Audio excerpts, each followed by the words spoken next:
Yeah, so we are on recording now. Yeah. So as I was saying that our expert speaker for today, Dr. Debanath, he is recipient of Young Scientist Award from different agencies that includes DBT, DST, and CSIR. Dr. Debnath is also a recipient of Tata Trust grant for CME course in Royal College of Pathologists in London. So he is also a reviewer of several Scopus and SCI index journals which are published by Elsewhere, Springer, Biomed Central. Along with the regular academic activities, Dr. Devnath is also engaged with several biotechnology companies in northern and western India as a consultant. He has conducted different workshops and talks and acted as session chair in international conferences sponsored by national and international academic agencies. He delivered numerous invited talks in national and international academic gatherings too.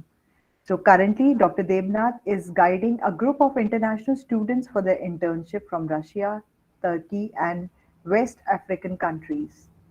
Also, besides this, Dr. Devnath is owner of two patents which were filed in year 2021 in India on biotechnology based products.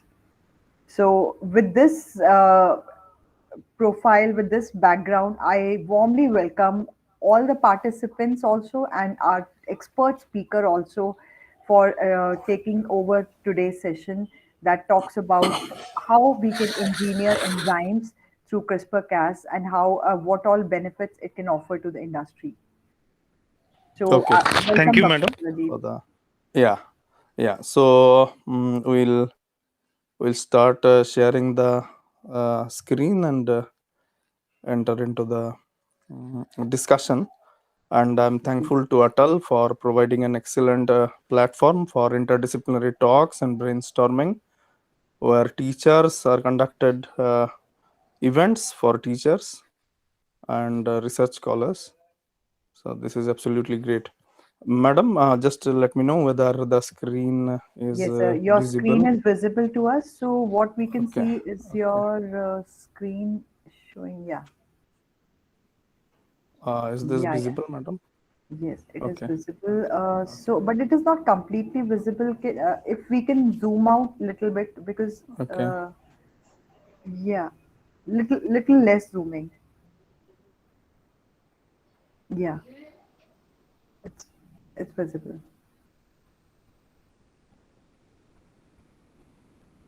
Hope it will work. Yeah. Okay, so as I have said that this particular technology that all participants are having discussion for last few days is an exceptional development in the domain of biomedical research and engineering to provide better patient care for the patients. Not only that, for other different applications too, including diagnostics and then plant genomics and so on. The overall idea of exploring new technologies is to make some kind of solution more affordable and its application should be widespread. So that was the idea of this thing. So while doing so, there has been also some contribution from the field of microprocessor technology, and yeah, I'm sure you are all already aware of those developments. So in today's session, I'll give you a little brief about how these microprocessor technology has helped us to understand the whole scenario of the CRISPR-Cas based gene editing in a more precise way, so that most of us can engage in the research of this particular domain and explore it in all different possible avenues. So once we say that what exactly has happened during the evolution of the system.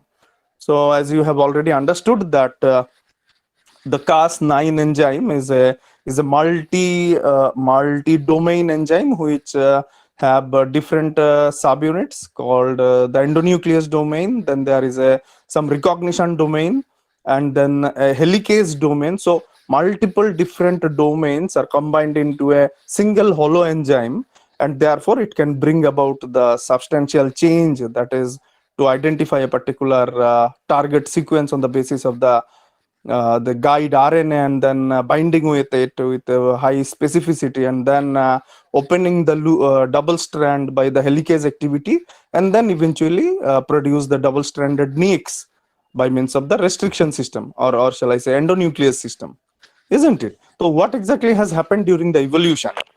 So I'll just give a brief idea for those biologists out there. So what exactly happened is long back there was already an system in the bacteria which was giving some sort of acquired immune response, kind of not a classical way, but some kind of acquired immunity against viruses. So as you all know that this system developed in order to protect the bacteria from invading bacteriophages. So what exactly happened? So whenever the bacteriophages enters into the bacteria initiates a cascade of reactions which will eventually lead into the destruction of the bacterial or the viral DNA. And it is also very much lucky for us that bacteriophages were DNA viruses. So can you think if the viruses would have been RNA viruses, then the whole CRISPR-Cas system may not be of great use, isn't it? So what I'm trying to say is, since the bacteriophages are DNA viruses, and once they enter into the bacteria, the CRISPR-Cas system activates, isn't it? In Pseudomonas, that has been reported in a wide way. So what would have happened if the virus would have been an RNA virus? The whole situation would have been different, isn't it? Okay, just hold on.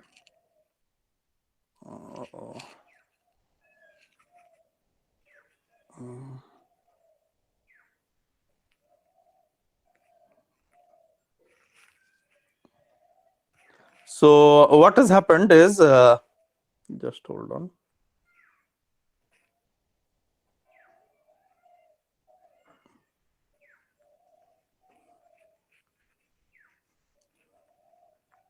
Okay.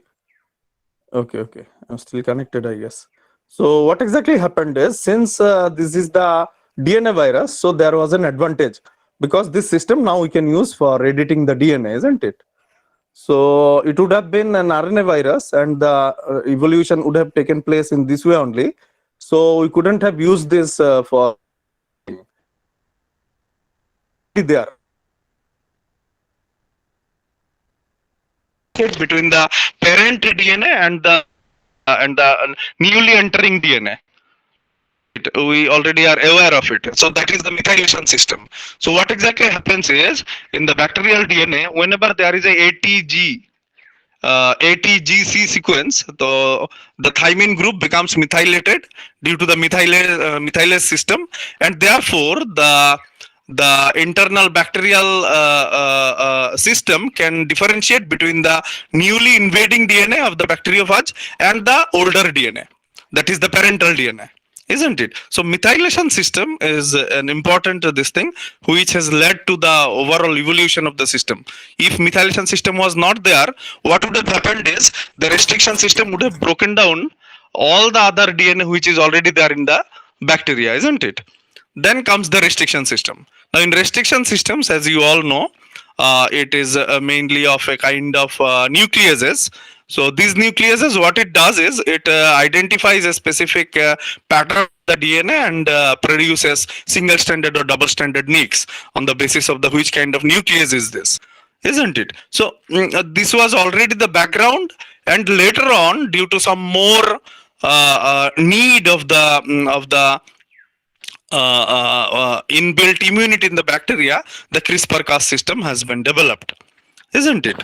And one more important aspect of this system is the Cas9 enzyme is a highly versatile enzyme. So now what the scientists are trying to do is to edit some of the structural domains. I'll come to those points little later. To edit some of these structural domains of the enzyme and replace it with cytidine deaminase. So I'll also tell you about the cytidine deaminase, how exactly it helps in it can help in gene editing in a big way, which is a very versatile system. So these were the background, that the methylation system was already there, restriction system was already there, and later on that particular thing has happened. And most of the archaea, that is the halophilic bacteria, then most of the methanogenic bacteria are already having this particular system in a big way. Most of the bacterial systems are already having it. So human nature is such that whenever we find some usable technology and usable concept, we use it for our benefit, isn't it? But gene editing was not new. So you would be already having the idea that last 20-25 years back, the first gene therapy was done, isn't it? For the patients of SCID, severe combined immunodeficiency disorder, which is analogous to HIV, where the HIV infection or AIDS, which is an acquired condition, whereas the SCID is a inbuilt inborn error of kind of thing, or a genetic disease, where the T cell population will not grow and eventually the patient will die due to similar events like HIV. For example, in HIV, why the patient die? Because he do not have the helper T cells or CD4 cells, and eventually cannot establish an immune response against any of the invading pathogens, whether it is a bacteria or fungi or something else.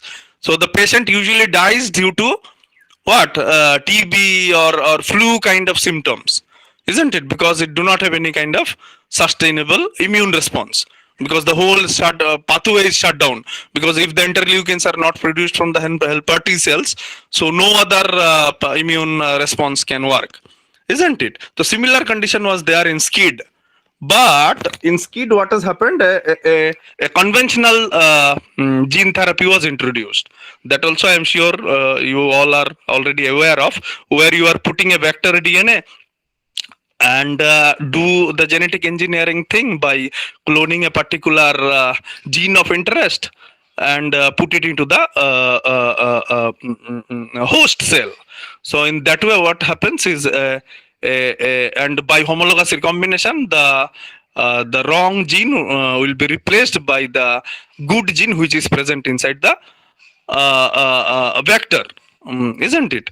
So in that case, in SCID, what has happened is, due to some activation of upstream, this what do you call is transcription activation enzymes or proteins, something wrong has happened. I think you all know about this thing that happened in SCID. So 20 people, 20 patients, transgene this thing inject, isn't it, for the SCID. Patients develop T cell lymphoma. Understood why it has happened. We have engineered a gene in order to replenish the T cell population. But T cell population growth growed in such a way that it crossed the barrier of normal cell population, and therefore it led into a T cell lymphoma. Understood. So what has happened is, in conventional gene editing, or shall we say gene therapy, in human disease conditions, there has been several drawbacks, and therefore the scientific fraternity was bound to look into some other aspects of gene editing by introducing talents, and then zinc finger nucleases, and later on the CRISPR, isn't it? So what was the idea? The idea was to make precision medicine or customized medicine, so that everyone gets benefit of it. So recently also there is a big example why precision medicine is needed. So some people were very much fragile even after taking both the vaccines of COVID. They could not sustain on the infection, and later on the several other variants of COVID introduced, and the vaccine is no longer effective, isn't it? And the Omicron variety is doing the rounds around India even, and people are getting severely sick despite they have taken the vaccine, isn't it? So again, why the CRISPR technology was been in much in talk, because it is having tremendous advantage to introduce precision medicine kind of shall I say alternative in gene therapy, in those cases where there is no other option. For example, muscular dystrophy, where the dystrophin gene should be introduced, isn't it? So is there a possibility that besides putting the whole new gene, which costs about 16 crore rupees, I think Most of you are already aware of it. Recently, in southern India also, a boy has been introduced the dystrophin gene through this a particular injection, which cost approximately 16 crore rupees, and which was been done by crowdfunding. So there is no option. In order to save the patient, you need to have this kind of technology. So conventional medical therapeutics will not help them. So similar are multiple cases. For example, cystic fibrosis, then multiple cases of liver failure, then many different the neurodegenerative diseases that I'm sure you have already been through. So in those cases, what is the option? There should be repair. There should be sufficient repair of the abnormal gene. So the previous technologies, gene therapy, there has been some major problems, and therefore these new technologies introduced. So here also, these technologies are having many drawbacks. As you can see, usually what will happen, the stem cell will be isolated from and it is kind of a autologous this thing only. A transplant only.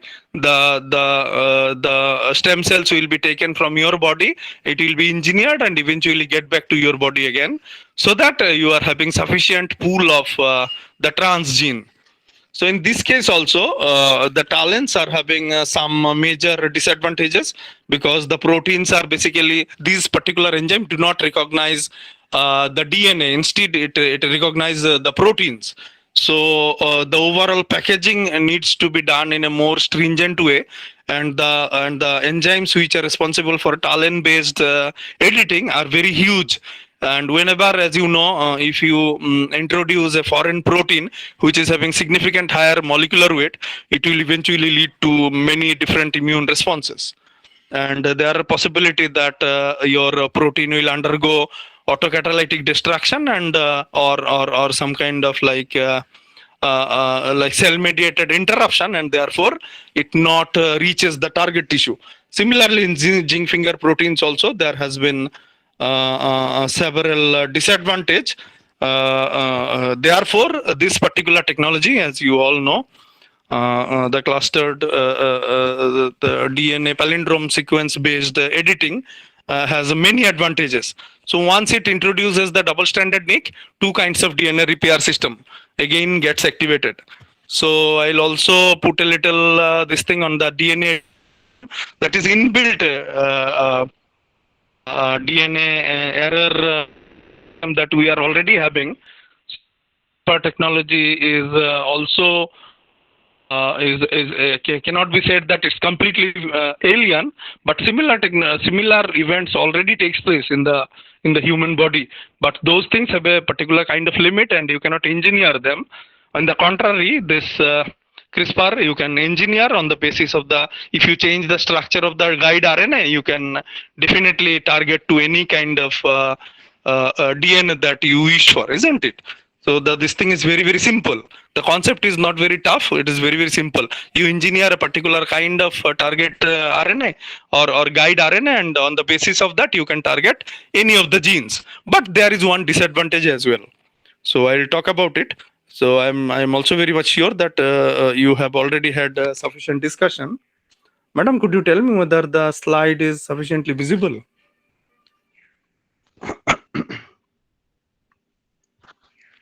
Hello, madam.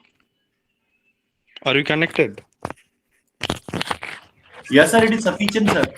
Okay, great. So what exactly happened? There are some disadvantage of this existing system as well. So we need to overcome that disadvantage. What is the major disadvantage? Can anybody tell us of the CRISPR-Cas system? The off-target editing, isn't it? So you target a particular, for example, cystic fibrosis, you are targeting the transmembrane protein, isn't it? So chloride shift transmembrane protein. But what happens is there is significant homology with this particular sequence with some other transcription activator. So what will happen? That transcription activator will also get edited, isn't it? So that is a problem that we need to eliminate first. Anyway, so the other things are that there will be two kinds of DNA repair mechanism that will get activated. One is, as you know, the non-homologous end joining, and another is the homologous direct repair pathway. Now, this HDR pathway has an ability to introduce gene knock-in. That means new kind of it is, we usually call it gain of function. Okay, the gain of function mutation can happen, and on the other hand, in NHEJ, that is a non-homologous end joining, what will happen is it will do some kind of frame shift mutation, and eventually there will be a loss of function mutation, isn't it? So these are some disadvantages along with the off-target editing that is needed to be this thing. Because, for example, there are plenty of examples where you know that multiple proteins are having similar kind of structure, isn't it? So what will happen? You are targeting a particular kind of area. On the other hand, you see that the editing has taken place somewhere else. So you need to minimize this process. And microprocessor technology, that is computer-based algorithms, could help us in a big way. So. So these are the fundamental events that would have inspired the CRISPR system, that would have inspired the nature to develop the CRISPR system. I'm not talking any scientist or somebody. So nature also takes like motivation from existing things, isn't it?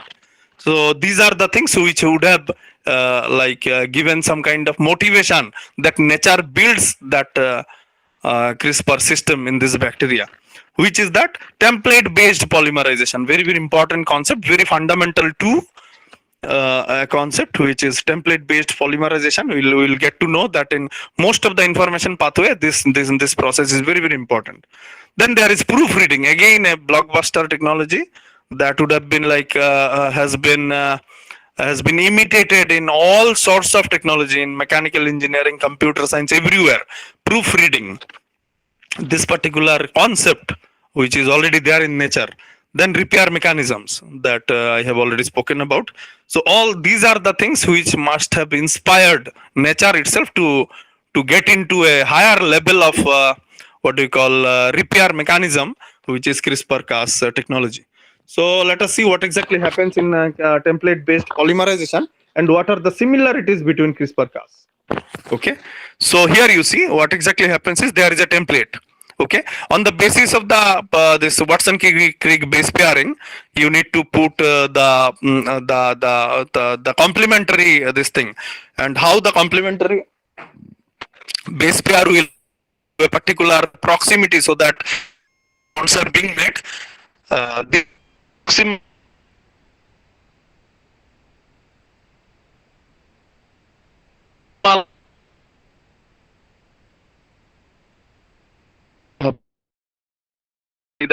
two metal ions, the magnesium ions, as you can see, it is desperately needed because the overall the DNA molecule or the nitrogenous bases are negatively charged due to the phosphate groups, and therefore what exactly happens is there must have been some collaborative forces. Now in this case, in DNA polymerase, these are the magnesium ions which are been coordinated with the aspartic acid and two aspartic acid residues which is there in the active site.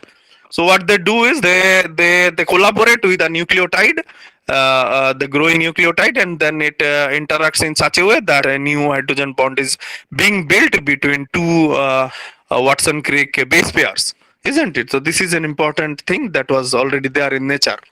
Now the next thing which has inspired is the proofreading technology. Now in proofreading technology also you can see that DNA polymerase is again a multi-domain enzyme which is having multiple functions. It is having the polymerization function, then it is also having a depolymerization function also. Now depolymerization function is the proofreading thing, isn't it? So in that how exactly the proofreading will take place? Whenever there is an abnormal base pairing, the DNA polymerase, due to its structural compatibility, it will find out that there must have been something wrong in the product, and therefore what it will do is it will come back to that area where the wrong insertion has taken place and then cleave the particular thing and remove it and replace it by a new what you call nucleotide, isn't it? so that it becomes, and then there is one more domain which will initiate the ligase so that the nicks are been sealed, isn't it? These are very common things, and everyone is aware of it, but only that there are several what do you call similarity between the CRISPR-Cas system and this particular existing system which is already there. And the last but not the least is the technology that is the inbuilt error editing mechanism of the cell, which have multiple different avenues through which it repairs the error. Some of the errors that are being repaired is by base excision repair. As you can see here, whenever there is an abnormal base, it has been the damaged base, it has been identified by a particular enzyme, and which degrades the glycosidic linkages between the ribose sugar and the nucleotide, isn't it? There is a glycosidic linkage which will be broken down, and there will be an empty space. Now this empty space should also get protected, otherwise what will happen, rest of the other restriction systems will come and destroy it, because it is an unusual event. So that particular AP site or endonuclease, without any nucleotide, that free site should be get protected, and later on, according to again a proper base pairing, a new base will be inserted in the deleted position, and once again the repair mechanism will initiate. So this is already existing in most of the organisms, including bacteria and eukaryotes. Here again, one more repair mechanism which is there, which is mismatch repair.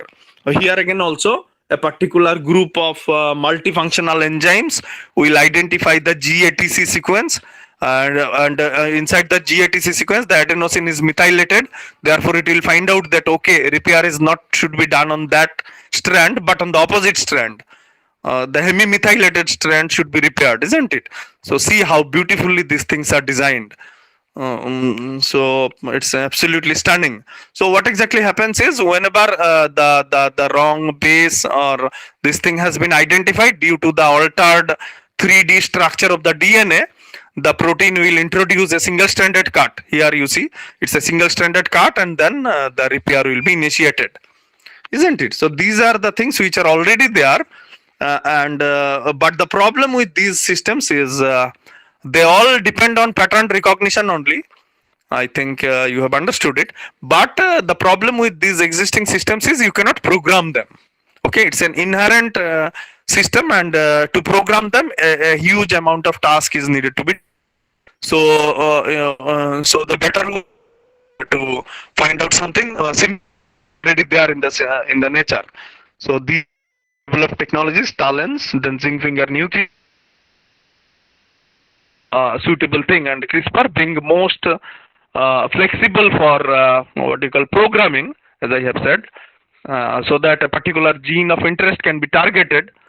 So what we have done is, for that the CRISPR technology has been developed in very rapid way. So usually what exactly happens is, in precision medicine and taking some kind of medical decision that whether this kind of technology should be introduced in a particular case, is following this particular pattern of algorithm. Now in this, what we exactly do is we find out the clinical problem, and then we acquire a lot of data, and then pre-processing and normalization of the data takes place, eventually which leads us to take a particular clinical decision that where we should introduce this kind of technology. Now, in most of the cases, pattern recognition is a very important concept on which basis all these technologies are dependent on.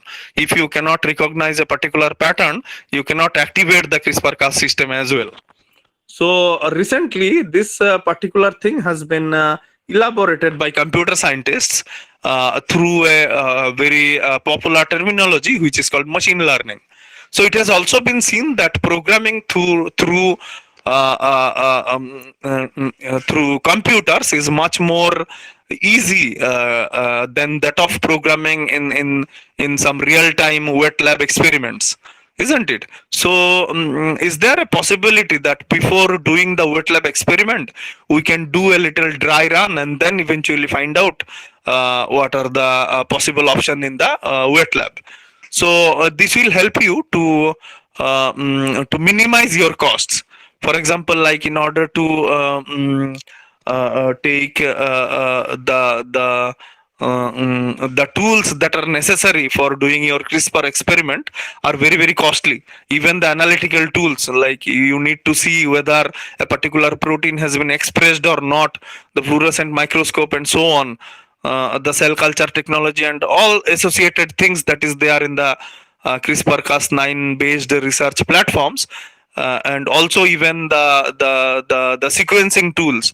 So all these things are very, very costly. So is there a possibility that we can automate some of the processes so that we can zero in and into only 2 experiments, out of which at least 1 will be successful? So can we able to do this? So we can able to do this through introduction of machine learning tools and techniques, and I'm very much sure that many of you are already using it. However, I'll put a little emphasis on this particular thing. Besides the molecular biology aspect that is there already, and multiple different applications are also there. So recently there has been a very rapid increase in this particular domain, where by establishing a particular kind of algorithm, we can minimize our cost in the lab. So for example, we need to find out which kind of DNA should be, which kind of sequence should be targeted for a next CRISPR experiment. So one thing is there, the thumb rule that the protein should be related to some kind of disease condition when we are talking about biomedical research of CRISPR in human health. So the thumb rule is either should be it is related to some kind of very destructive kind of cancer or some kind of inborn error of metabolisms like cystic fibrosis or things like that, where there are no conventional therapy that can be useful. So in those technologies only CRISPR can be useful. But the thing is, which kind of targeting should be there? Is there a possibility that we can zero in into like 2 or 3 DNA sequence which we will target, which also do not have sufficient off-target editing propensity? So there must be some kind of technology which will help us to predict in previous that which kind of gene targeting should be there for a particular disease. So in order to start the study, what we can do is we can collect as many as gene information which is related to a particular OMIM, online Mendelian related problems. For example, in cystic fibrosis,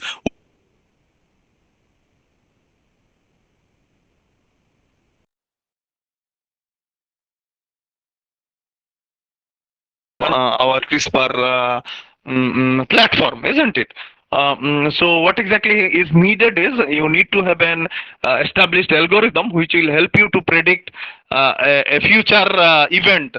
If you go with this particular sequence, is there a possibility that off targeting will take place? Is there a possibility that we will end up with some unwanted results like the SCID case, as I have said, of to 15 out of 20 patients had died not due to SCID but due to T-cell lymphoma. So this kind of unwanted event should also be eliminated. Now, in order to do so, there are several artificial intelligence algorithms which has been developed like this. Now, this is a very common notion through which, on which basis we can differentiate between a good target and a bad target. Now, this particular example is of something else, but here also you can see that there are some, shall I say, false predictions. This could be false positive results or this could be false negative results. So what exactly happens is many a times our prediction may go wrong. So there should be a full proofing of the prediction, isn't it? So this is very important. So recently it has come out that by machine learning there has been substantial development in diagnosis of cancer. And out of many different technologies, Artificial neural network is a technology which has helped to predict cancer with very significant what do you call is result and very good predictions. Although there were several other tools like support vector machines and decision tree and the rest of the other, but one technology that has outperformed was artificial neural network. So this result was very encouraging. In most of the cancers, it has given very good results. So in CRISPR based technology, to find out the propensity of a particular genome that could be edited, which again depends on multiple things. There should be a proper PAM sequence which will identify a triplet of a particular kind. If that triplet sequence is there, then only a particular gene can be edited. I think you have already had this discussion already. So there are multiple different things. There should be a 20 nucleotide sequence which will be targeted by your guide RNA, and then eventually you can edit it, isn't it? And which kind of addition will be there? Shall there be a gene silencing, or shall there be a shall I say gene activation? So these are also very important aspects. So in order to let us say find out the whole thing, the computational intelligence can definitely do a big deal in this particular domain, where three different technologies has been used in a significant way: artificial neural network, support vector machine, and the consensus decision tree algorithm. So we'll have a little brush up with which kind of technologies are these, and we'll do a little hands-on by a indirect way, so that you can understand how this technology can make an impact. So this is again a celebrated application of artificial neural network, where the group of scientists have successfully identified how long a patient would survive if he or she is having certain kind of what shall I say is histopathological features is in his or her biopsy samples. So what exactly they have done? They have made a training set of specific biopsy images through an image processing algorithm, and they have able to categorize a particular threshold in the image processing tool, so that it can differentiate that if a certain area has been invaded by the shall I say infiltrating infiltrating cells or metastatic cells, the patient no longer survives, and if at all he survives, how long, exact date they have able to predict. So it was a blockbuster development in cancer diagnostics. So this is also very encouraging. Now, how exactly neural network works? So in between the red box, as you can see, this is the training set. So what exactly it does is, on the basis of some prior experience, it is not like machine learning is not very different from human learning. Also you learn on the basis of your prior experience. A time you cannot quantify it. In machine learning, what exactly happens is you can quantify the extent of similarity or the extent of goodness of your prediction. So in this way, what it does is it identifies whether a patient will survive this long if he or she is having certain features of the, or shall I say, of the biopsy. So this is again a simple representation how exactly this thing happens. So these are the training sets which has taught the network to find out the digit 8. So what will happen whenever if a similar pattern of like digit 8 is there, the machine can identify it as a digit 8. Understood? Because it has been learned to find out this particular digit. But there is also a disadvantage. The disadvantage is digit 0 also have some similarity with digit 8 if we represent digit 0 in this way. So eventually there are some disadvantages as well. But what we need to focus on is the advantage, and in many cases it has been seen that the advantages will outperform the limitations. The limitations are definitely there, but by making our training set very good, what we can do is we can eliminate the possibility of going wrong in some kind of prediction. Also, since these are only a prediction, not you are doing it in a full scale CRISPR platform, so there is no harm to start your research through these computational tools, isn't it? So we'll have a little demo, but before that, what we need also to have is we should have sufficient genomic data as well. So for that also, the whole genome sequencing tools and technologies have become much more less costly in recent times, because many technologies are using this kind of services, and therefore there are some dedicated labs which are only doing the whole genome sequencing through shotgun or some other technology, and therefore since they run a lot of samples, the cost has become very low. Although if you can afford, you can definitely install your own sequencing this thing, what do you call, machinery, and then go for it. Now this is the database from where you can definitely have your initial what do you call, sequence data. Many a times you even get the mutant versions of a particular gene also, so it is a very useful thing. So we'll also use this database for our hands-on, so that you can get a little brief idea about it. So one more technology which has been introduced into CRISPR based prediction methods is this particular, what do you call, is supervised algorithms, where again you are making a certain kind of assumption on the basis of your prior experience, isn't it? So whether a particular prediction is, or a particular data is within certain limit, you can predict it as positive, and if is beyond certain limit, you can predict it as a negative. So this thing is very simple. The concept is very simple, and the tool is also having very significant stringency, which will minimize the possibility of going wrong, because you are using a huge data set for a training. In support vector machine as well, the gap between these two should be widened in such a way that you end up with a very good prediction. So there are multiple aspects of it, and there are some benefits of this particular tool also. But as we already said, that the benefits are much more than that of the limitations. So why you talk about the limitations? Because if you know about the limitations, it will help you to take informed decisions while designing your CRISPR based research in initial phase. And then one more very important this thing is the decision tree algorithm, which will again a very simple representation of how you enter into a particular kind of thinking process, or how you take a particular kind of decision in different research setups. So here again, there are some benefits and drawbacks, but the benefits are so good that you can definitely use these tools, these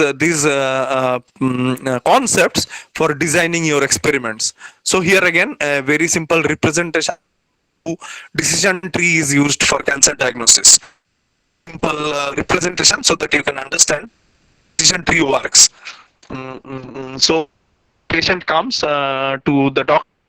If in self-examination there are some lump in the breast tissue, the patient should undergo mammogram. Now, if the mammogram is good, there is no need. Once again, it will enter into a loop of self-examination. Now, if the mammogram is not very okay, that is your gross abnormality is detected, then the patient should definitely go for a biopsy.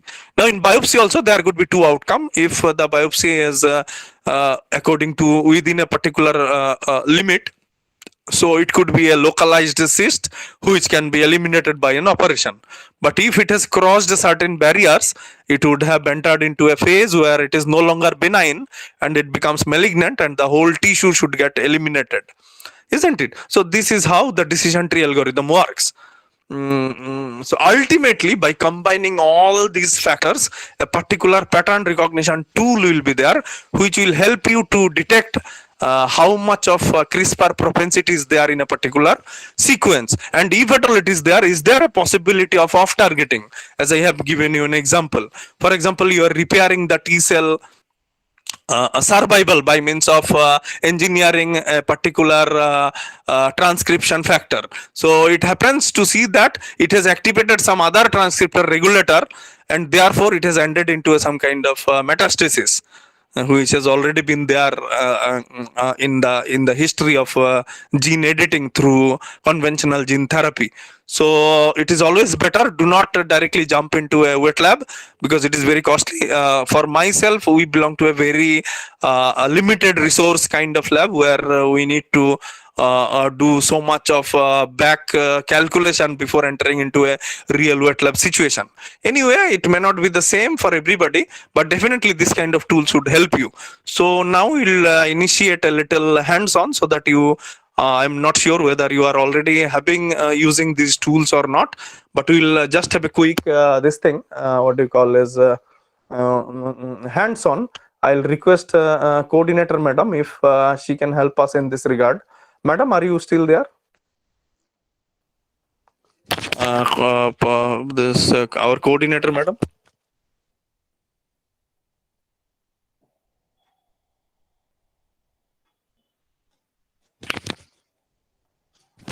Meghna madam, are you there? Yes, sir, I'm here. Okay, madam, I'll request you to search your this thing email where I have Yeah. sent you some resources.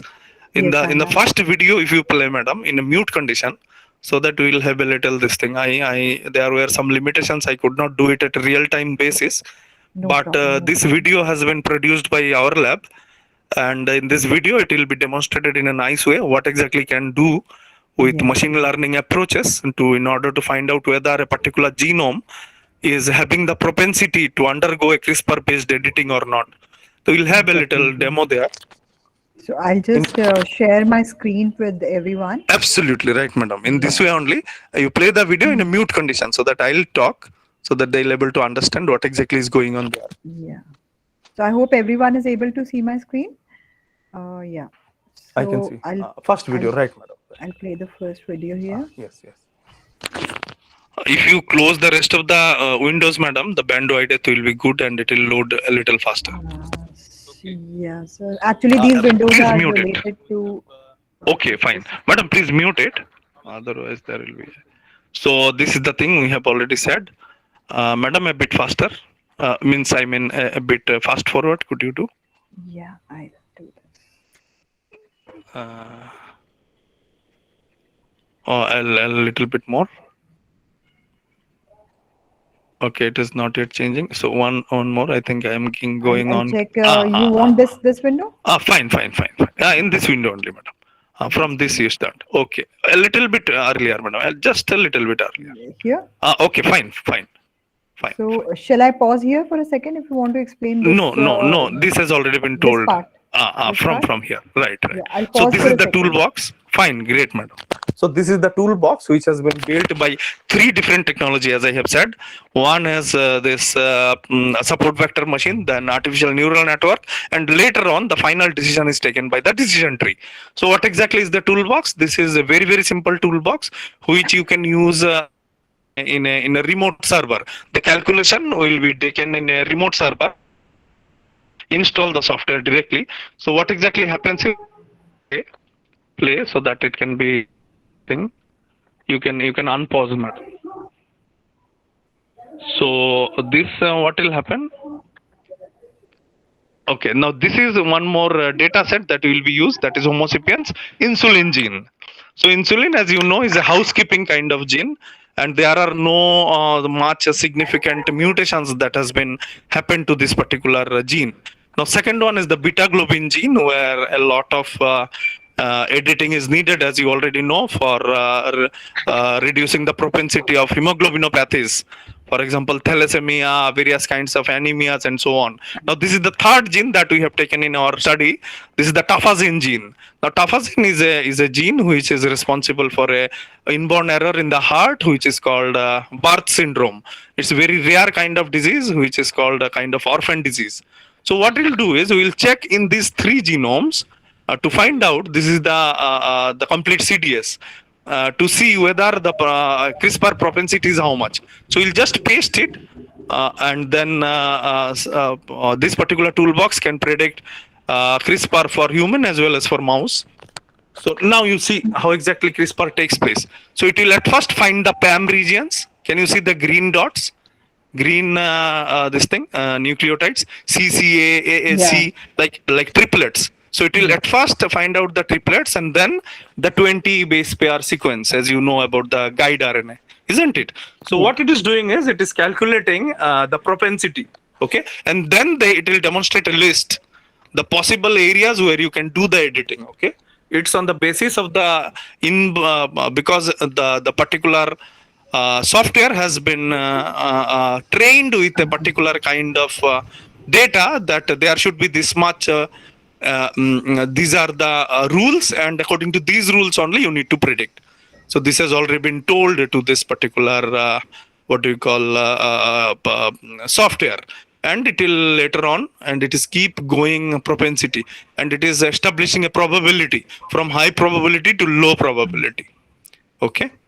So I have a question here, like as even I have explained to all the participants that the CRISPR sequence would always be upstream of our PAM sequence, but Okay. this software is showing these Okay. sequences Okay. No, no. It is doing both way. It is doing both way because it is trying to see if in the non-coding strand also it is possible or not.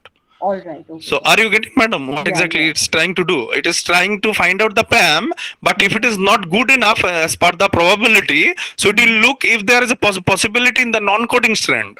Okay, got it. Understood. So this is the propensity. This is the propensity. As you can see, there are no. Most of the things are no. That means what? There is no suitable CRISPR probability that we can do with this particular insulin gene. Okay.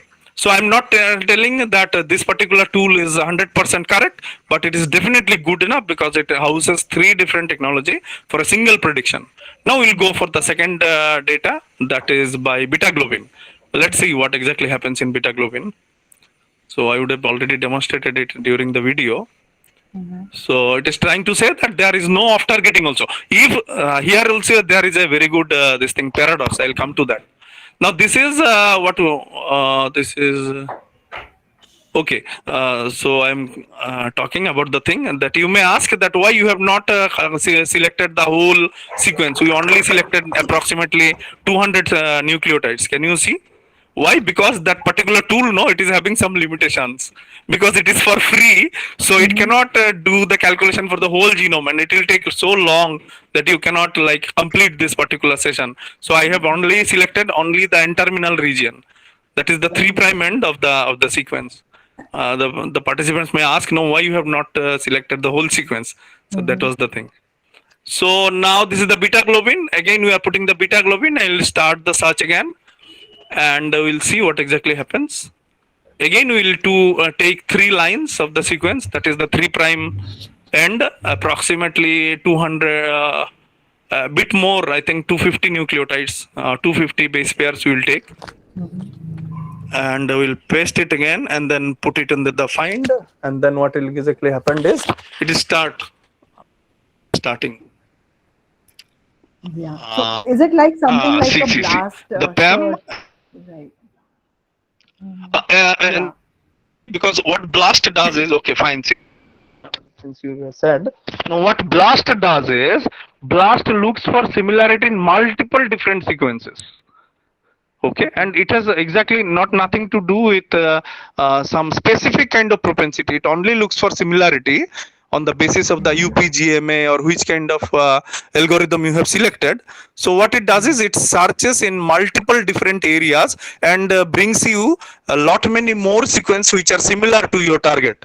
So here it is a kind of this thing, but not exactly the same, because here we have put into a particular kind of algorithm to search the PAM first and then the propensity of 20 different nucleotides, and also to search in a database whether some kind of mutations are already there in that gene or not. As you have seen in insulin, there were no much probability to do some kind of CRISPR.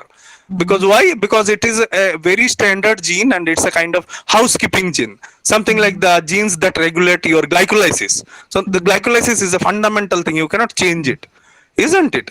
Something similar to that. So there are multiple calculations that are going on in the background. So here also, as you can see, the PAM and then the 20 recognition, what you call is the sequence, and then it will list you a probability. Okay, Okay. it is also very interesting. So the paradox here is, if you have less propensity for CRISPR, there is also a less propensity for off targeting. You understood? So where the intricacy is, Yeah. the So, intricacy so is, here, here you what see. these off-target values they show, like if you can explain this off-target Hmm. values here. Yeah, this is the propensity of different. For example, in the whole human genome, this particular editing, if we do, that means we are engineering a protein with the guide RNA of this particular sequence. So it may happen that it will influence multiple different sites, not only within this genome, but rest in other areas also, unrelated chromosomes also. Understood. So this Yeah. also need to be done in a very tricky way. The participants may understand that there is the whole beauty of the system. So if the propensity of CRISPR is there, it also brings you the problem of off targeting. So you need to minimize that off targeting also by engineering the catalytic domain of your Cas9. Because if you directly use the Cas9 that is present in Pseudomonas, it will be a massacre. You need to engineer that protein also, and that part also I'll do a little bit later. How exactly you can do the engineering part of the protein domains. I have not spoken about the protein domains. I'll come to that part even. So, sir, here there are two options of species that includes Yes, mouse mouse and we are not human. taking. Both So, are. are there other options as well? Like, for example, No, let's no, say no, no. no. There could be somebody who has developed a tool, but it will be very costly. It will use a lot of data, no? So it will be very tough to handle in Like, small. for example, in if we want to use this CRISPR for plants, Okay. right? So, Arabidopsis Though. thaliana we want to use in some I understand. specific gene. Then, what should we do? Which software Oh actually no, needs no, to be used? do not start this now. Okay. Okay, so what exactly happens is, there's that video was complete, no, madam? Yeah, that video was Okay, complete. fine. So in that case, madam, what I'll suggest is, the best idea would be to collaborate with very good computer scientist, and then try to develop a in-house software. Okay. Because the Arabidopsis thaliana, as you have said, the fisheries people will look for Danny or Ario, and that is the goldfish, or somebody else will take the tobacco, like this. So why not you develop a technology in-house, so that, because I have my limitations, I do not have the knowledge whether it is, yeah, Danio is zebrafish, you are correct, Yeah. right. So So there's what a exactly question happens from is, Professor Ayan that what is the logic behind this propensity? Does it okay, equate with off-target binding? no, not exactly, but till now, from literature also, we have seen that if a particular genome is very much giving you, so, for example, that tafazine. Now in tafazine, so many mutations has been identified. So this algorithm also knows about it. So it has said that propensity of CRISPR-based editing. At the same time, the tafazine multiple area which is analogous to different other areas of, for example, some cholesterol binding proteins and so many other things. So there is definitely Right. a risk of getting into a situation where your CRISPR is not only editing your thing, but also destroying the whole other network of activities as well. So here only the big Right. scientist will able to put more emphasis on how to do the programming in such a way that exact the thing anticipated is come out. So in plant-based thing, it is very easy, very shall I say, not very easy, but very helpful, because in plants it won't be a big problem in like in humans.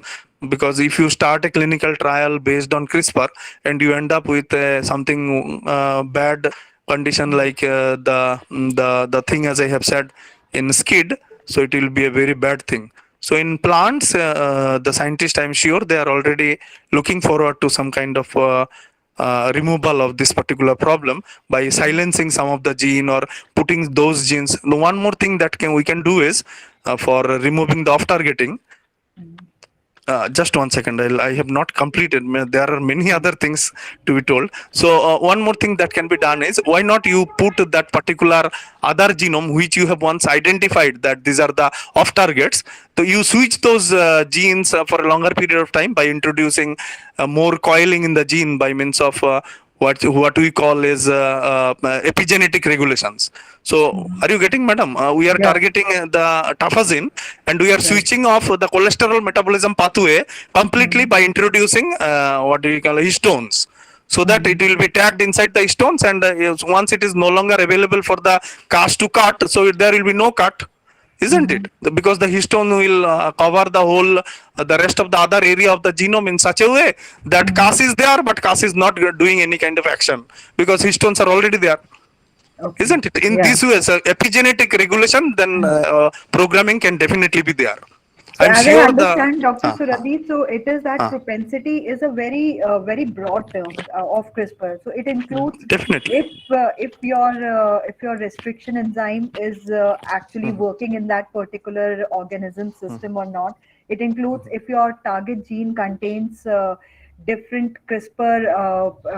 different sites for CRISPR guide RNA or not, or and it also includes that if there are possibilities of other off-target effects or not, and how that gene functions actually. What is the Okay. place of gene in the cascade? So I think that whole cluster of multiple factors, they actually Yes, yes, absolutely. together come together to create a term that is called as propensity of using CRISPR or not. That is right. That is right. Acha, Dr. Ayan Sudha Sadhu Khan has asked about the propensity.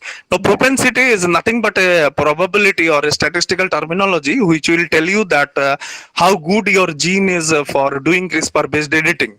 So, as I have said, that this particular algorithm that we have demonstrated is also having the information about the mutations that are possible in that particular gene. So, what exactly happens is propensity counts not only the ability to edit or the ability to bind with the PAM sequence, but also the background information that how many mutations has been identified in this.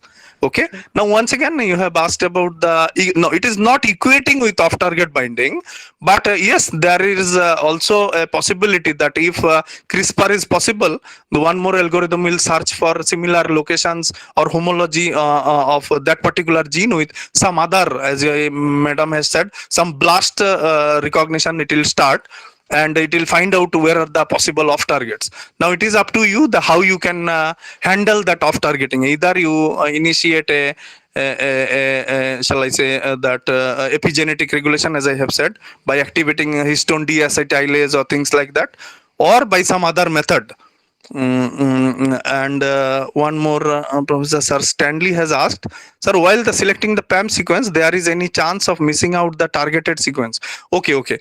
There definitely would be a possibility that you are only looking for the PAM and you are missing the target sequence. So therefore, as I have said, that this particular technology uses 3 different algorithms, and it may be there that there are multiple errors in the whole exercise. I do not deny it, but if you have some prior idea which genome you should look into for experiments, so this particular will be very helpful. Depends on the availability of resources that your lab is having. Then you can go on keeping your experiment in this track. Because in my case, because we are belong to a very limited resource organism, I find it very useful, and I am about to report my studies also in sooner or later. So I'll be going to my this thing now, which will be talking a bit about the structural aspect of the enzyme. Madam, shall I move on? Definitely, sir. Okay. So again, so what exactly happens is this. Okay.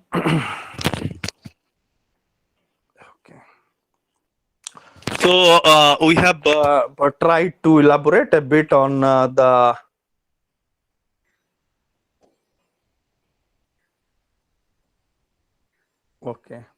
bit on the how this technology might have been developed, how nature has got influenced by the existing developments which are already there, and how this particular machine learning approach can help us to do this research in a minimal investment way. So in previous years we have used what do you call is machine based technologies for many biomedical studies and works, and but we found out that a single technology is not helpful for doing multiple different analysis, and therefore we have packed multiple different applications in a single hardware, and we have submitted the patent, and we are very much hopeful that we'll able to monetize it even in recent years when it will be completely given to us for monetization purpose. So now coming to the enzyme engineering part, what is very interesting here is that what can we do in order to do it more precise, so that the resultant is completely under our what do you call as control. So there has been some studies in 2016 even, that CRISPR-Cas9 system can execute base addition when engineered. Conversion of cytidine to uracil or guanine to adenine can be mediated by binding of CRISPR-Cas9 with cytidine deaminase. Now cytidine deaminase is a great enzyme. I am very much sure you are already aware of it. But once we look at the base structures, we find that there are some similarities between most of the bases, isn't it? In the purines, there are two the chains, a hexagon and a pentagon, whereas in the pyrimidines, these are only pentagons. Oh, sorry, hexagons. So what exactly happens is there is a clear propensity that it may happen that due to some changes, the base changes takes place, and eventually it leads to the mutation. So in our classes, we have already demonstrated, shown that GC can get mutated into AT by means of alkylation and subsequent spontaneous deamination of cytosine into uracil, isn't it? So can we do it artificially? Here also you see cytidine by alkylating agent, it will convert into 5-methyl cytosine, which undergoes deamination to get converted into thymine.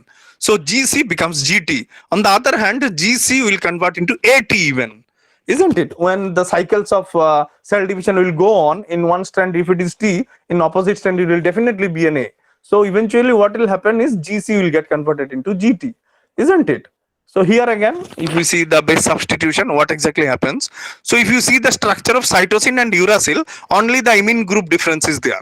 So deamination, what it will do is it will reconvert the amine group into the ketone group, and eventually it becomes a uracil, isn't it? So there is a high possibility that if we add this particular enzyme in the Cas9 enzyme in some structural area, we will come to that structural analysis of this particular enzyme also, and we will able to see that there are some domains which are structural, not much function on PAM recognition or catalysis of single double stranded breaks are not there. So in some domains, can we able to integrate that cytidine deaminase so that exactly we can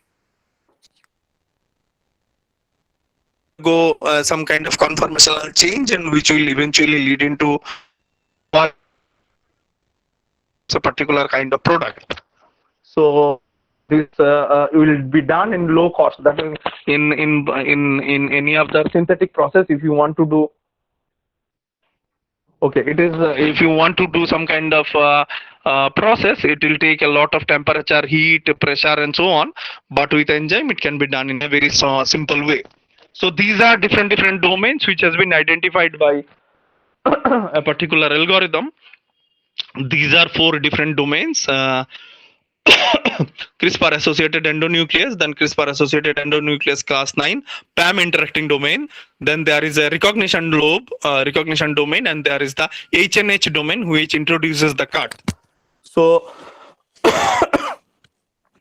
and this is the story that has happened. All of us are already aware of it. There is a double-stranded DNA which undergoes a localized uncoiling, or shall I say helicase activity of this particular Cas, and it will open it, and then the particular guide RNA will bind with it, and eventually it will activate the endonuclease action, isn't it? So initially there is a guide RNA, then unwinding of DNA takes place, and then a RNA-DNA hybrid, which eventually leads into the formation of the double-stranded nuc. So if you see the structure, what exactly is seen is the protein nucleotide interaction. It shows that the target DNA is interacted by multiple domains. The intact double strand is held either by the recognition domain or the palm interacting domain. So these are the importance of these two domains. And then again, the guide RNA DNA hybrid is held by the recognition domain, and the HNH domain will introduce the cuts. Okay, so there are some other area. If you can see in the figure, no, there are some area which is green in color. So these are the areas where you can engineer the cytidine deaminase by some kind of high-end protein engineering. But we will do a little more simulation today to find out what exactly should be your focus before going into a protein engineering protocol. Again, by simulations, we will able to see what exactly we can do. So this is again the structure of the cytidine deaminase with an inhibitor. So as you can see, the inhibitor binds with a particular active site, and when we did the energy landscaping, we saw that the active site is completely red in color. That is highly negatively charged. Can you see?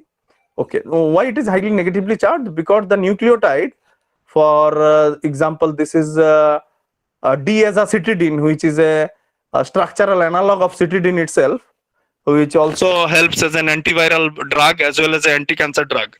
Something like remdesivir. Now, remdesivir is helpful for antiviral drug because it is a structural analog of purine. So here again, as you can see, the energy landscape is such that it is highly negatively charged because the moiety that it binds is highly positively charged due to the presence of multiple ammonia groups or amine groups in the structure, because these are nitrogenous bases. So this is one basis of the binding. One more, this is a nice, we are about to report it, and therefore I have put multiple this thing so that it does not get copied. Anyway, so what exactly happens in this is the enzyme bound with the isoguanine. Again, very important aspect. So adenine undergoes oxidation to convert it into isoguanine. Now here you see isoguanine binds with this particular active site and converts it into xanthine.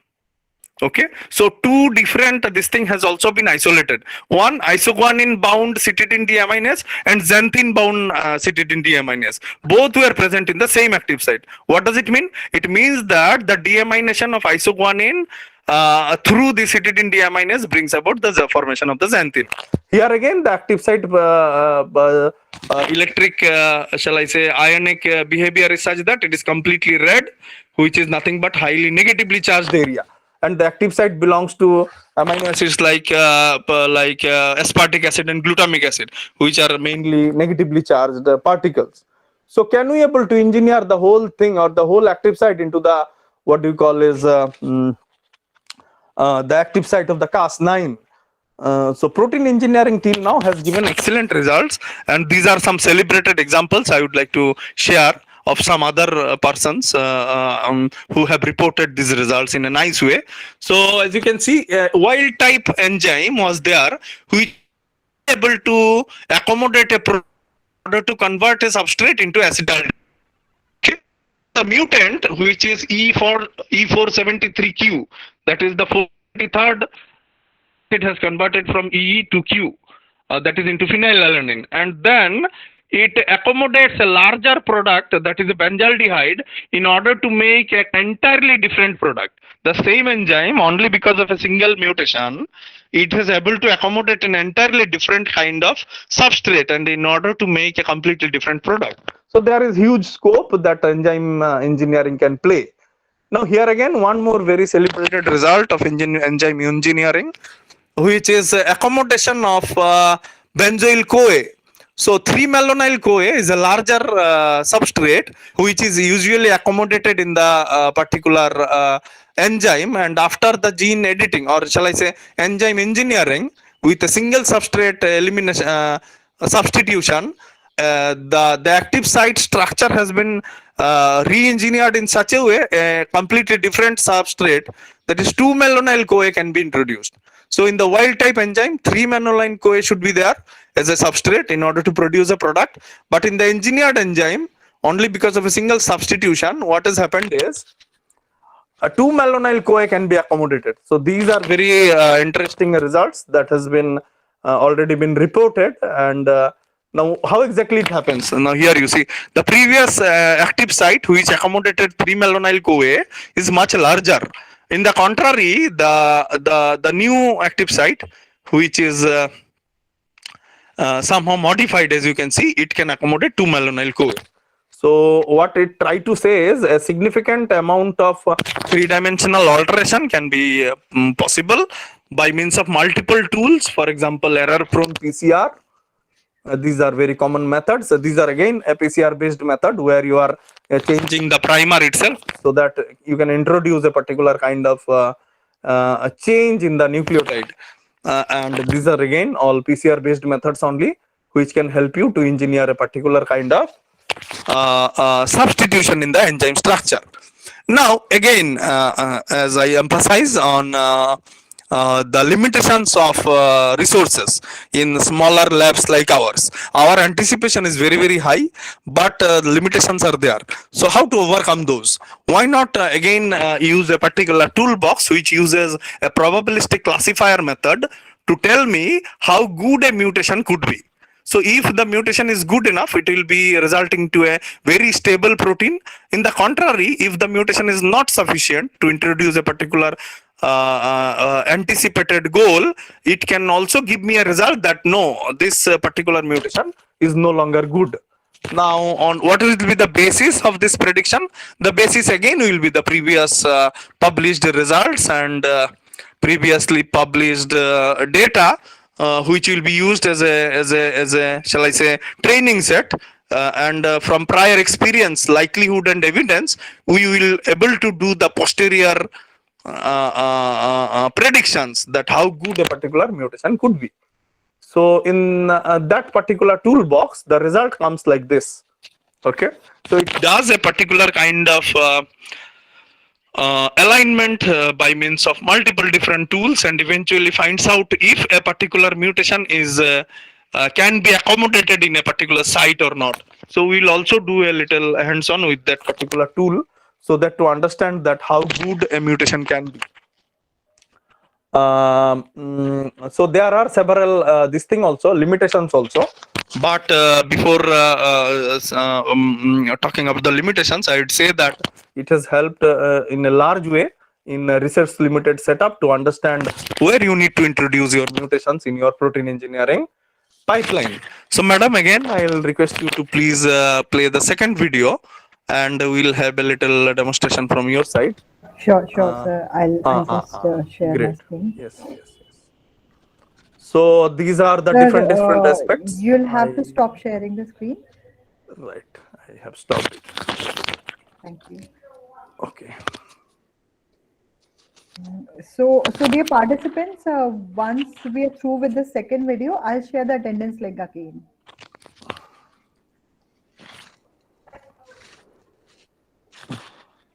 So in that, what we have tried to The show you second is video you want to play? yes madam, let us see once which एक बार देख लेते हैं कौन सा वाला है, एक बार चल लेते हैं इसको, एक बार थोड़ा खींच के दीजिए सामने मैडम, थोड़ा सा आगे देख लेते हैं। हाँ अभी, हाँ ठीक यही है मैडम, थोड़ा पीछे जाइएगा, बहुत ज्यादा आ गया। हाँ यहाँ से शुरू कर दीजिए मैडम, चलिए। Okay. No need to pause, madam. Let it play. Fine. So this is the toolbox. अरे ये तो थोड़ा आगे चला गया madam, sorry to disturb you. थोड़ा पीछे से, fine. This is the thing. This is the toolbox. Okay. This is the toolbox which is based on probabilistic classifier method. And this is the CRISPR-Cas9 amino acid sequence. As you can see, type 2 CRISPR RNA guided endonuclease Cas9 of Streptococcus pyogenes. Okay, it's a huge protein. नहीं, क्योंकि it's बहुत सारा domain है इसमें, तो वैसे ही लंबा होगा. So what we did is again the N-terminal residues up to a limit only we will use for the demonstration. But for your regular research, you can use the whole thing. So that was the thing we have already said. The active site geometry is very important, and this particular thing, if we can edit, we can definitely have some tremendous results in our study. This was the example of the cytidine deaminase and how it binds with the what do you call as the inhibitor, isn't it? So a little bit faster. Yeah. Madam थोड़ा आगे देखिए, वो tool box का हम शुरू कर देंगे. This thing I have spoken a little bit later, madam. I think here, from this. this. Great. Yeah. So this was the sequence of CRISPR-Cas9. It is unedited and very much valid. The whole sequence, you can put it for your different work. I'm very much sure you are already having it. So we'll put the N-terminal residue only. Okay. So if you see the study, the N-terminal residue is the palm binding region. Okay, that we cannot disturb, but for the sake of the demonstration only, we are showing you. So the N-terminal residue has been selected and put it into the this box. Okay, so this is the FASTA sequence, and now we will engineer it. So the 10th amino acid is important. We'll get back. Only the N-terminal residue we have selected, and I'll get back to Mr. Pal. Let me once finish it. I'll definitely get back to this. Yeah, Professor So- Patel has asked a question. So what exactly happened is, on the 10th amino acid, if you can see, it's I think the 10th amino acid. We'll put exactly the N-terminal residue just for the sake of the this hands-on. The 10th amino acid we have selected, which is aspartic acid. Okay. And we'll replace it by arginine. Okay, now you'll see what exactly have happened if this particular substitution somebody does. For example, in my lab, I am having very good, excellent facilities, this and that. So what I did is I first cloned this Cas9 enzyme into a vector and then put in amino acid substitution at the 10th amino acid. So what will be the result? Now this is the result. Okay. So after putting the simulation, then I clicked on the count or estimate. So once I click on estimate, what it will do is it will give me a result. Now this result is calculated by a GREET computer network present in Harvard University. Okay. Now this is the GREET computer network. You need not to download the software. So it gives me a propensity again, because all predictions are based on propensity. So somebody can say that it's a disadvantage, but I won't. Why? Because I work in a very limited resource setup. If I get something with very high probability, I will not do that experiment. As simple as that. So probably damaging. So if it is probably damaging, so I will not introduce that mutation in order to make my CRISPR-Cas into cytidine deaminase. Not completely, but in those domains where it is no longer needed. Some structural domain in every protein is there where you can play with, isn't it? So that was the idea, to show you that multiple different aspects in CRISPR-Cas9 based system can be bring about for the researcher community. And now I'll once again enter into my PPT, and last but no demo will be left. So, okay. This thing. So I'll stop sharing the screen, sir. Stop it. Yes, yes, right. Yeah. Madam, right. So, sir, would you like to answer some of the questions first? Some more Or these things are there. later after? I'll come back to that. I'll come back because it is already be there in this chat box. It will not get lost. Yeah.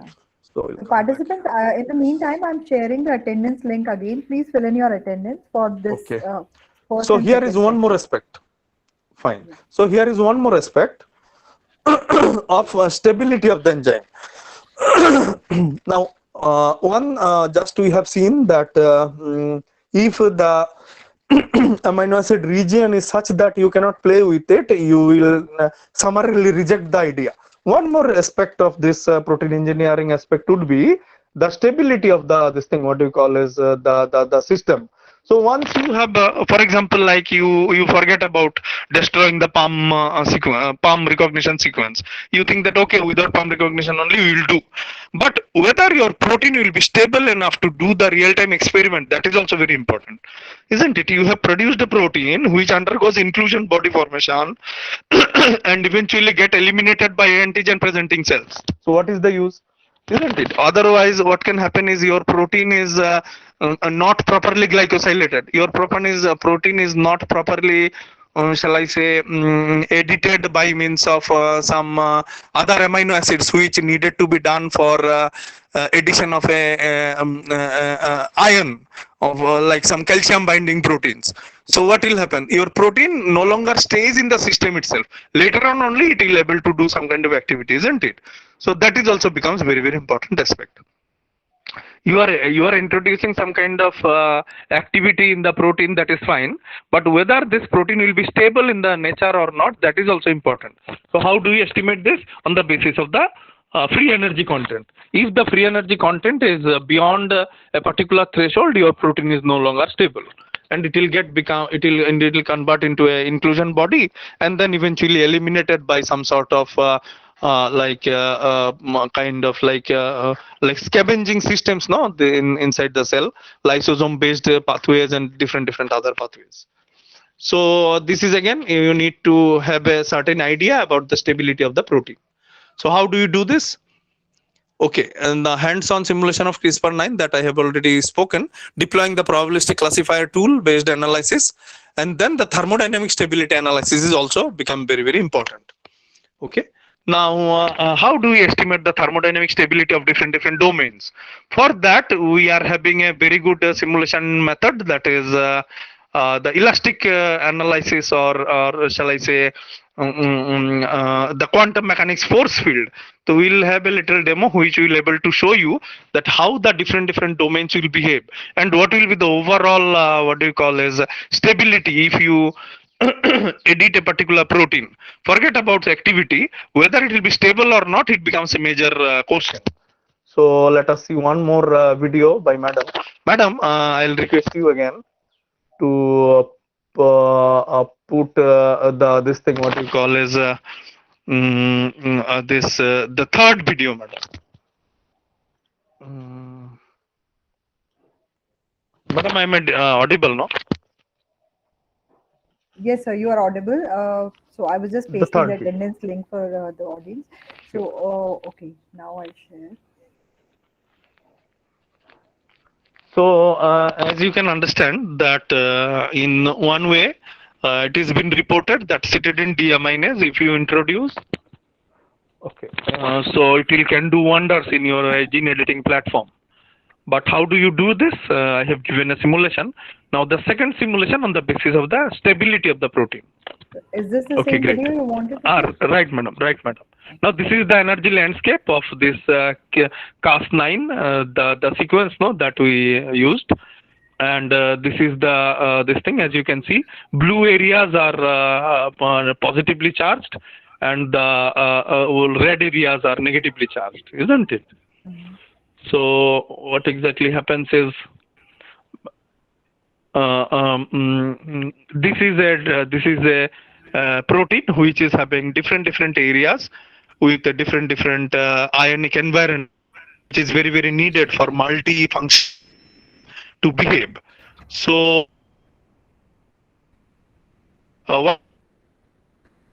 find out an area which is highly stable. For that, we used one more simulation which will tell you whether your edited protein is stable or not stable. So it will just come. In that video, I'm keeping on talking about this particular protein only. But थोड़ा सा अगर आगे जा पाएंगे madam, एक थोड़ा Yeah, सा ही आगे, definitely, sir. So थोड़ा सा, हाँ शुरू हो गया. I'll show you Now the this is a toolbox. reviews. No, होने दीजिए. Now this is the toolbox which will have you an estimation of thermodynamic terms. Okay, so we have point out, we have used two different proteins. It's a part of the CRISPR-Cas9 system only. So what exactly happened is, this is the C alpha backbone, and now we'll put the atoms on it. Okay, so two different mutants, one wild type and one mutant in two different windows. This particular toolbox that we are using is based on C++ and Python, which will help us not only to generate the three-dimensional structure, but also to estimate the thermodynamic stability of the proteins. Okay, now these are the three-dimensional things that we have generated, and now we will estimate the thermodynamic stability of the proteins by clicking on an option which is temperature. So the toolbox is already informed about this particular instruction just now we have given, no? So when we click on temperature, it will color the atoms on the basis of their inherent delta G. Okay? So in the right side, you see a completely blue color protein. Of the same protein, a single mutation or a single substitution has been done with the structural domain of the Cas9. ठीक है? ये इसी का एक part है वो. ठीक है, उसमें हमने क्या किया है, सिंगल सब्स्टिट्यूशन किया है. तो वाइल्ड टाइप जो है आपका राइट साइड में है, जिसमें विंडो मतलब रेनबो कलर का बहुत सारा कलरेशन है. It will come now. So I am talking about the particular domain that we took. So this is the structure where there is a window of colors. Sorry, a rainbow of colors. Why? Because it is the wild type thing. Okay, but we did a mutation which has gone abruptly wrong. In that mutation, what we have ended up with, we have made a protein which is completely unstable. Let alone its functional activity, it is not stable enough in the test tube itself. At 25-degree room temperature, it is not stable. The why it is not stable? It is getting it is getting converted into an inclusion body and abruptly gets precipitated. It do not stable in the suspension itself. तो जो aquatic environment में जो stable नहीं होगा, वो तो किसी काम का भी नहीं है, because all your reaction are taking place in an aquatic environment, isn't it? Inside the cell. So what will happen is this enzyme will get degraded and get precipitated, and it will no longer function. So before going for an experiment, you need to have the idea of all such things. So what exactly happens is this will take place, and eventually you will get rid of this particular आप substitution ही नहीं करोगे. अगर आपको पता चल गया कि ये तो किसी काम का नहीं है, तो आप तो मतलब you are very much sure that it is of no use, isn't it? So this is how we would like to put it in perspective, that what exactly should do with this whole exercise. Madam, now we can play the third video. Okay. The last one. So in that we are trying to show the domain motion of the CRISPR-Cas9 This was system. the third video, sir. So the fourth video. Right. Sahi hai, madam. I'm thankful to Meghna madam for doing the excellent coordination of this session. No issues. Thank you, madam, for this. Okay, now this is the domain motion we estimated. Now this is not a video; it was a screenshot of 15 picoseconds, and then we made into a video by this software, which is already this thing on the top. We could not remove it anyway. So it shows you that different domains of the Cas9 of Pseudomonas, how it moves. Given in a space when it interacts with different other areas. So why this is important? This is important to find out where exactly you should place your mutation. जो वाला domain जितना movement नहीं करेगा, it means that that domain has a very limited thing to do during the catalytic process that it goes on. So it will be a very small area, but you need to point out that small area, and eventually it will help you to find out a particular area where you your mutations. So that was the of doing the whole thing, madam, and I would like to at least 50 are there, not ran away. Thank you for your this thing, and I'm Thankful to the coordinator also for giving me the opportunity to discuss. And now we can go to the questions. One question was there, I guess. Okay, sir, I have one question for regarding this last part of your presentation, like engineering the Cas9 enzyme. So is it that? So this question is, I don't know how important this question is or how significant it is, that this Cas9 enzyme, does it is it so versatile that it can be used in different kind of systems, or we need to engineer it for each and every different systems? Okay, so you are trying to say that if I isolate it from Pseudomonas and then put it into Arabidopsis thaliana, Right. So will it work? So Yeah. the thing is, you need to engineer the guide DNA. Guide RNA, not the whole protein. The whole protein engineering is only necessary if you want to incorporate a new function in the enzyme. ये जो पूरा Okay. Enzyme है, Besides, it's a besides its function of cutting DNA, the no. target DNA. If we want to introduce any new function again. हाँ हाँ, Okay. तो फिर तो आपको करना पड़ेगा. लेकिन अगर आप ये चाहती हैं कि जो सुडोमोनास का एंजाइम है, if the pseudomonas enzyme you need to put it in Arabidopsis, it will definitely work. Only that the guide RNA should be changed by Arabidopsis sequence. All right. सही है ना मैडम? जो Pseudomonas में जो कास होगा, उसमें जो आरएनए होगा वो तो सुडोमोनास का है, क्योंकि सुडोमोनास के लिए सिस्टम बनाया गया है. So you need not to think about the enzyme until and unless you do not want to do any other kind of addition of character in the enzyme itself. If you want to do only the editing part, if you just want to see whether Cas9 can edit the genome of Arabidopsis, for that you need not to engineer the whole protein itself. You just need to put a guide RNA, and the RNA should be complementary to a particular sequence on Arabidopsis. And it may also happen that if you use the this holoenzyme of Pseudomonas itself, it will also somehow bind some area of the Arabidopsis genome. क्योंकि some area में क्या होगा, one more important thing is it is having the Cas9 system is having three वो जो 20 सब units का जो downstream sequence है, इनमें अगर 3 सीक्वेंसेस है सेम टू सेम नहीं है तो भी ये बाइंड करेगा. Getting madam, for example, like in the Pseudomonas guide RNA, there are there is a similar area, but there are 3 changes. That means in Pseudomonas, there are 3 positions GCA, but in Arabidopsis it is not GCA, it is something else. Instead of that, at least 3 different alterations it can sustain. If you Google it, madam, you will definitely. I think many of you are already aware of it. So what exactly happens is, if there are at least 3 differences in the guide RNA, the guide RNA will still bind with a sequence. सही है ना madam? So in that case, you need to only engineer the guide RNA if you need to do some precise editing in the Arabidopsis genome. Okay. So, sir, there is another question by Professor Rushika Patel that working on enzyme for biodegradation of plastic, but survival of strain is very low. How to apply CRISPR-Cas for strain and protein stability in environment? Okay, great question, madam. Yeah. And I'm very much this thing that you are working in this particular very important domain of this biodegradable plastics and all.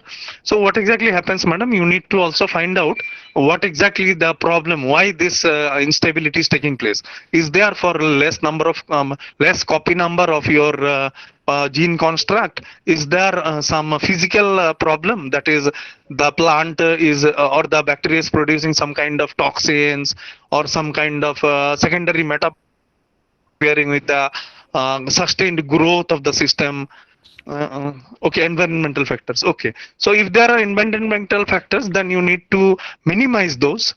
I am not exactly sure which kind of problem you are arising. If it is for temperature, then you should think of doing the whole experiment in a controlled environment.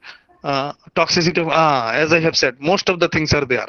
So toxicity of secondary metabolites is there, temperature issue, then pH, then ionic strength, then multiple different factors. No, once you identify those, then start working on the minimizing.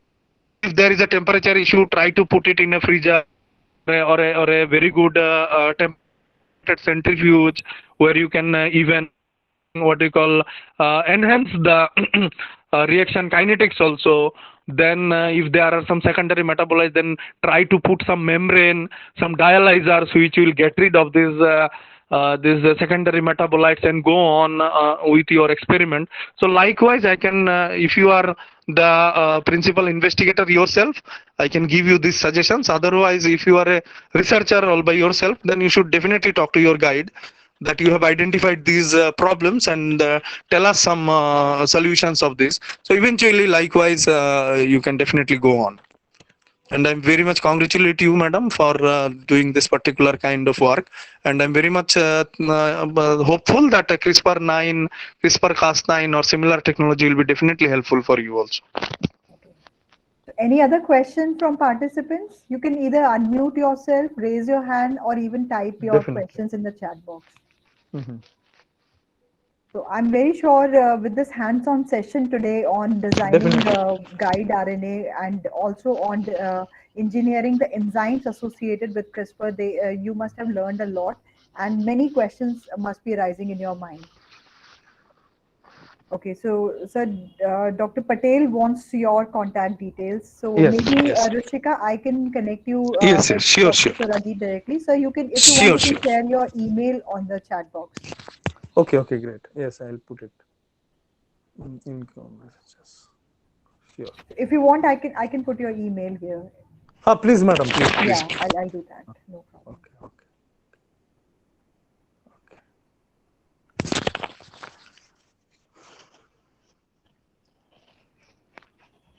So here's the email of Dr.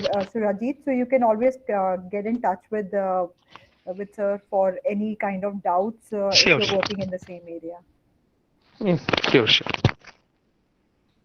Any other question we have? Okay. So I think everyone has understood the session really well, and the YouTube videos, they were really helpful in making the concept and strengthening the concept they have understood. So thank you so much, sir. I think I'll now conclude this session Yes. by summarizing some of the points that you have discussed, and I'll present you a word of thanks from all of us.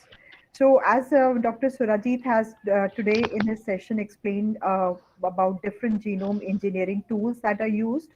So, he also discussed about the limitations and strength of each and every genome editing method that is already available and existing, and how CRISPR-Cas stands better than all the existing methods.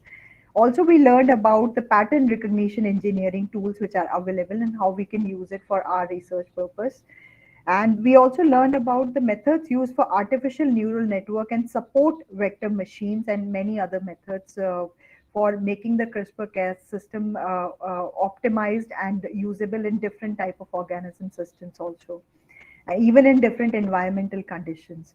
And the most interesting part was the one when we can use this CRISPR-Cas enzyme and this whole system in by using machine learning and artificial neural network designing also. So where we can actually customize this system for as per our purpose, or even learn how the system works. So all those different studies that Dr. Surajit has have presented today, they were really informative, and they also again open our mind towards a new kind of direction where we can actually work towards improvising the genome editing system and using it specifically for our target organism. So, Dr. Surajit, I must thank you for this really lively and actually interactive session that we had today.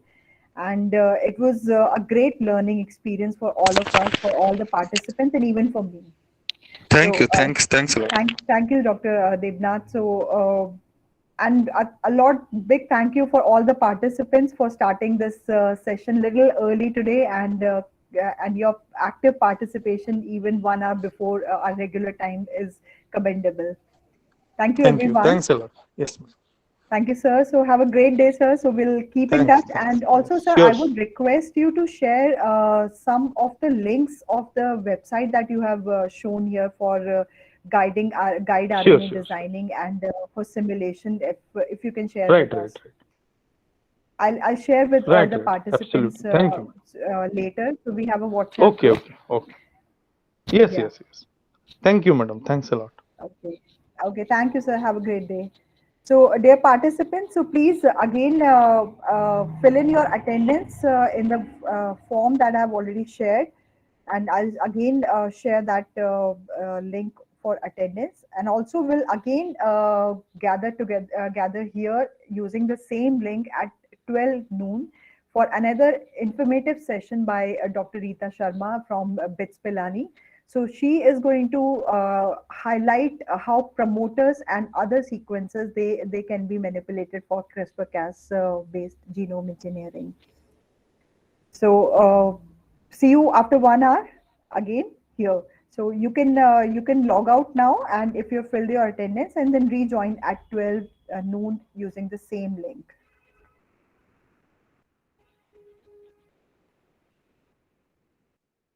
Yeah. So also one more request to all of you, please fill in the feedback form that is available on your Atal portal. So when you log in into your Atal portal, you have a feedback form for each and every uh, workshop that you are attending, or FDP you are attending. So please fill in that feedback form before we start the assessment today. Thank you, Professor Rajini. Thank you, Professor Suvita. So it's great to hear from all of you.